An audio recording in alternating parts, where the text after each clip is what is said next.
अगर हम बात करें मार्केट में कुछ बड़े एक्सपर्ट के हिसाब से, तो मार्केट में आपको आशीष कचोलिया सर का नाम कई बार देखने को मिलता होगा, जो खास करके छोटी मोटी जो कंपनीज होती हैं, माइक्रो कैप, स्मॉल कैप, उनमें पैसा लगाते हैं। और कई बार इनकी कंपनीज काफ़ी ज़्यादा मार्केट के बेस पे रिस्की भी होती हैं, क्योंकि रिस्की इन्वेस्टर की कैटेगरी में आए जाते हैं और इनको खास करके नए लोग जो है बहुत कम ध्यान देते हैं। पुराने इन्वेस्टर भी इनकी जो स्टॉक होते हैं, जो कंपनीज होती हैं स्टॉक मार्केट के बेस पे, उनमें डरते हैं, क्योंकि रिस्क काफ़ी बड़ा क्रिएट हो जाता है। कारण ये रहता है कि इनकी कंपनी का साइज काफ़ी छोटा होता है और ऐसी कंपनीज में बहुत ज़्यादा डीप रिसर्च करनी होती है, क्योंकि अगर आपने गलती की तो बड़ा इन्वेस्टर क्या माइंडसेट से आया वो आपको नहीं पता, और आपने अगर इस इंसान को देख करके एंट्री ले ली तो आप फंस जाओगे, क्योंकि मार्केट के बेस पे इसका माइंडसेट क्या है और आप किस चीज़ के बेस पे कंपनी को देख करके एंट्री ले रहे हो, वो दोनों का मैच नहीं हो सकता।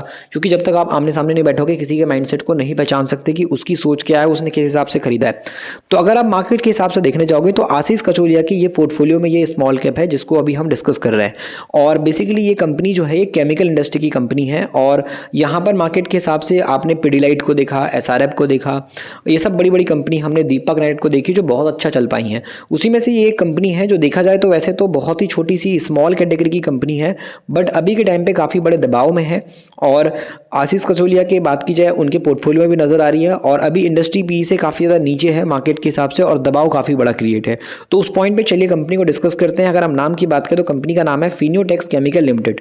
तो इस कंपनी के बारे में थोड़ा डिटेल में चर्चा करेंगे, और कंपनी की अभी जो फंडामेंटल है और किस तरीके से सिचुएशन है मार्केट में, उसको थोड़ा सा अच्छे से समझने की कोशिश करते हैं। अगर हम फिनोटेक्स केमिकल लिमिटेड के बारे में बिजनेस वाइज समझेंगे तो कंपनी आपको नजर आएगी, शुरुआत हुई थी 1979 के टाइम पे। और जो फिनोटेक्स केमिकल लिमिटेड है ये बिजनेस करती है, मैन्युफैक्चरिंग करती है। यहाँ पर आपको स्पेशल केमिकल के बेस पे टेक्सटाइल हो गया, कंस्ट्रक्शन की बात करें, वाटर ट्रीटमेंट की बात करें, फर्टिलाइज़र है, लेदर है, पेंट इंडस्ट्री, इनके साथ मिल कर के यहाँ पे अलग अलग इंडस्ट्री के साथ में अपने बिजनेस को बढ़ा रही है। अगर आप यहाँ पे टेक्सटाइल केमिकल सेगमेंट में देखो तो कंपनी के पास अच्छा खासा बिजनेस है। उसके अलावा क्लीनिंग, हाइजीन सेगमेंट में भी कंपनी का ध्यान चल रहा है। प्रोडक्ट वाइज अगर हम देखें तो 470 से ज़्यादा इसके पास प्रोडक्ट रखे हुए हैं, चाहे टेक्सटाइल की बात करें, अलग अलग प्रिंटिंग की बात करें, अलग अलग बात करें इंडस्ट्री के बेस पे। उसके अलावा इनके पास जो है यहाँ पे 100 से ज़्यादा डीलर्स हैं इंडियन मार्केट के बेस पे, इंटरनेशनल मार्केट के बेस पे भी इनके पास डीलर्स हैं, और प्रेजेंस जो है वो 70 कंट्रीज़ में है, 70 से ज़्यादा कंट्रीज़ में है। तो अगर आप बिजनेस वाइज भी देखोगे तो ये छोटी सी मार्केट कैप के हिसाब से कंपनी नजर आएगी। जब मैं आपको मार्केट कैप दिखाऊंगा तो बहुत छोटा है, बट बिजनेस इनका काफ़ी ज़्यादा बढ़ चुका है, और इसकी वजह से ये मार्केट में भी सर्वाइव भी कर रहे हैं। जहाँ बाकी केमिकल कंपनीज़ की बैंड बजी पड़ी है और बहुत सारी कंपनीज लॉस में आ गई हैं, प्रॉफिट तक नहीं निकाल पा रही है, इस कंपनी का प्रॉफिट अभी भी बढ़ रहा है और प्रॉफिट ग्रोथ ऊपर जा रहा है फिनोटेक्स केमिकल का। अब वो किस पॉइंट पे जा रहा है उसको आप कंपनी के बिजनेस को थोड़ा सा और अच्छे से समझोगे तो वो आपके दिमाग में बैठेगा। अगर आप कस्टमर वाइज देखोगे तो यहाँ पे पैसा कहाँ से बन रहा है, नाहर ग्रुप से बन रहा है। उसके अलावा वेल्समन की, रेमंड की बात की जाए, ओनली विमल की बात करें, वर्धमान हो गया, जीएसटी लिमिटेड की बात करें, ये सब कंपनी के क्लाइंट बेस के हिसाब से पैसा बनता है। अगर आप कंपनी में देखो तो यहाँ पर इंडियन और इंटरनेशनल मार्केट में डीलर काफ़ी बड़े हैं, जिसमें से बहुत सारी कंट्रीज़ अगर हम देखें बाहर में तो ब्राज़ील से पैसा इनके पास आ रहा है, बांग्लादेश से कमा रहे हैं, जर्मनी से फिनोटेक्स के पास पैसा आ रहा है, इंडोनेशिया हो गया, मलेशिया हो गया, सिंगापुर है, सीरिया है, थाईलैंड, यूएसए, वेंजूलिया की बात करें, वियतनाम की बात करें, इन सब जगह से पैसा आ रहा है। तो अगर आप यहाँ पे परसेंटेज के हिसाब से देखोगे कि इतनी ज़्यादा सारे देशों से पैसा तो कंपनी कमा रही है, बट कहाँ से कितना कमा रही है, तो अगर आप इसका परसेंटेज देखोगे तो जो डोमेस्टिक मार्केट है, जो हमारा घरेलू बाजार इंडियन मार्केट है, वहाँ से 77% पैसा निकल रहा है। एक्सपोर्ट से जो पैसा आ रहा है वो 23% आ रहा है। तो बिजनेस वाइज अगर हम देखें तो कंपनी का पैसा जो डिपेंडेंसी के हिसाब से देखें तो सबसे ज़्यादा बन रहा है हमारे डोमेस्टिक मार्केट से। अगर आप प्लांट की बात करोगे तो इसके जो प्लांट है वो 3 जगह पे प्लांट है। तो यहाँ पे आप टोटल कैपेसिटी देखो तो 36,500 मेट्रिक टन की है, और जिसमें अंबरनाथ मुंबई प्रोडक्शन कैपेसिटी आपको नज़र आ जाएगी, जहाँ पे कंपनी के प्लांट हैं। मलेशिया के बेस पे भी आपको प्लांट नज़र आएगा, यहाँ पे देख सकते हो मैन्युफैक्चरिंग यूनिट कंपनी की मलेशिया के अंदर भी, जहाँ पे 6,500 मेट्रिक टन की कैपेसिटी है। तो अगर आप यहाँ पे ग्रोथ वाइज देखोगे तो कंपनी के पास पैसा बन रहा है और अलग अलग जगह से बन रहा है, चाहे वो पार्टनरशिप के हिसाब से हो या फिर क्लाइंट के हिसाब से हो, तो कंपनी का पैसा आ रहा है। तो यहाँ पर अगर आप देखो तो क्लाइंट के बेस में पिडिलाइट का भी नाम है, दीपक फर्टिलाइजर का भी नाम है। तो ये सब ब्रांड हैं जिनके साथ जुड़ करके ये पैसा बना रही है। तो एक बार कंपनी के जो फाइनेंशियल नंबर्स हैं उनके तरफ देख लेते हैं अब बिजनेस को समझने के बाद। 916 करोड़ के आसपास कंपनी का मार्केट कैप है, और वहीं अगर हम शेयर प्राइस की परफॉर्मेंस की बात करें तो एक साल के अंदर 304 से 459 तक गया था। अभी करंटली 342 का एक शेयर है। स्टॉक का पी 31 के आसपास है। अगर हम बात करें आरओसी आरओई के बेसिस पे तो ये 38 से 30% है।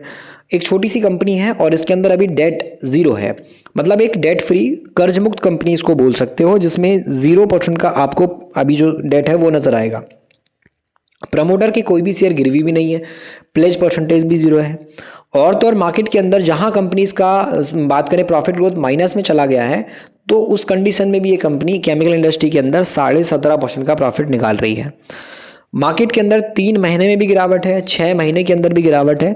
तो अभी आप देखो तो दबाव काफ़ी बड़ा है इसके शेयर प्राइस में, आपको दिखाई देगा काफ़ी टाइम से नीचे के लेवल पे है।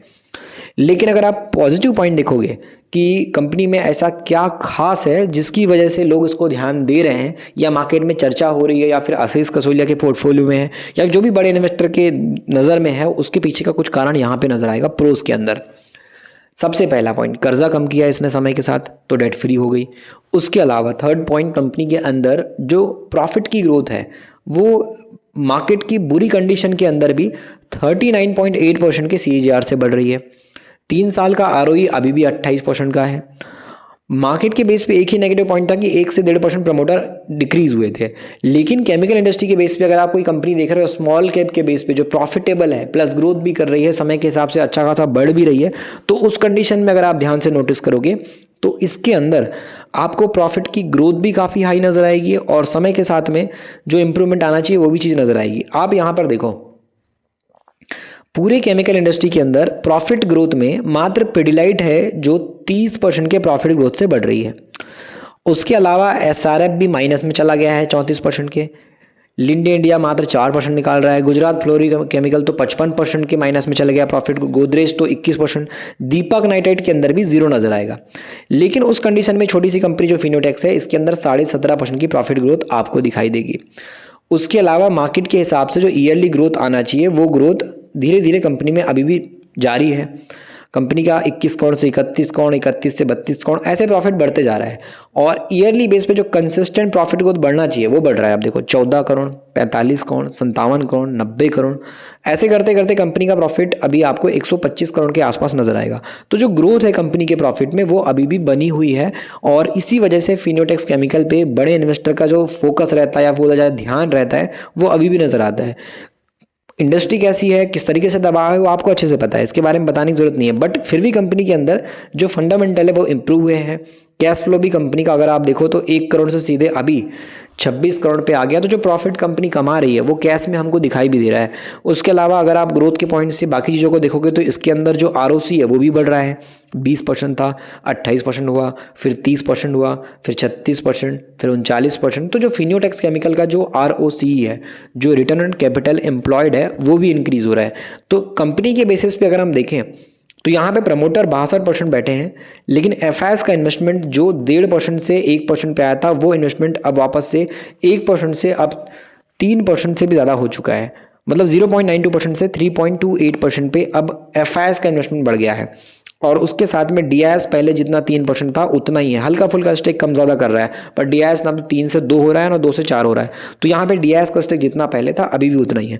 तो फिनोटेक्स केमिकल लिमिटेड अभी भी एक स्ट्रॉन्ग कंपनी की कैटेगरी में नजर आती है केमिकल इंडस्ट्री के बेस पे, अगर हम स्टॉक मार्केट के अंदर लिस्टिंग कंपनी के हिसाब से देखेंगे तो आप चाहो तो उस पर स्टडी कर सकते हो। हमने इसको नॉलेज के हिसाब से बताया हुआ था। अगर आपको नॉलेज मार्केट की लेना है तो फिर आप ई बुक पढ़ सकते हो, मिडिल क्लास का स्टॉक मार्केट ई बुक। लिंक इसकी हमेशा की तरह आपको वीडियो के डिस्क्रिप्शन में मिल जाएगी, उस लिंक के जरिए आप पहुंच सकते हो।